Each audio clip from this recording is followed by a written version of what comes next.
Friends, welcome back to my channel. তো বন্ধুরা, তোমরা কে কে চিনতে পারছো এগুলি কি? এগুলি হয়েছে কাটামাইরা।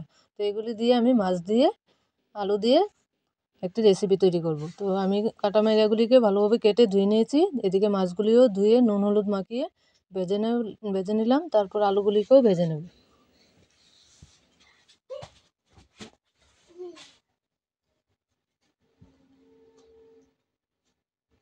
এদিকে মিক্সিতে জিরে ধনে আর কাঁচা লঙ্কা শুকনো লঙ্কা আর একটি টমেটো পেস্ট করে নেব।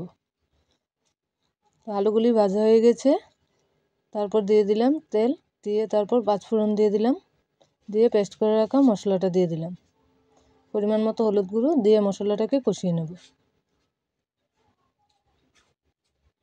মশলাটা আমার কষানো হয়ে গেছে। এবার আলু আর কাটামাইরা এগুলি একসাথে দিয়ে মশলার সাথে কষিয়ে নেব।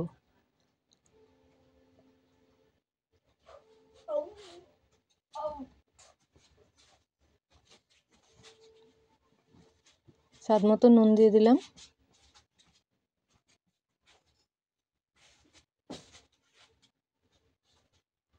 কষানো হয়ে গেছে। এবার আমি পরিমাণ মতো জল দিয়ে দেব।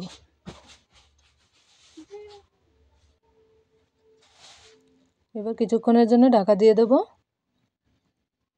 তো ঢাকা তুলে এবার ফুটে গেছে আমার। এবার মাছগুলি দিয়ে দেব। মাছগুলি দিয়ে আরেকটু ফুটিয়ে আমি নামিয়ে নিলাম। তৈরি হয়ে গেল কাটামাইরা দিয়ে মাছের রেসিপি। তো ভিডিওটা ভালো লাগলে অবশ্যই কমেন্ট করবেন।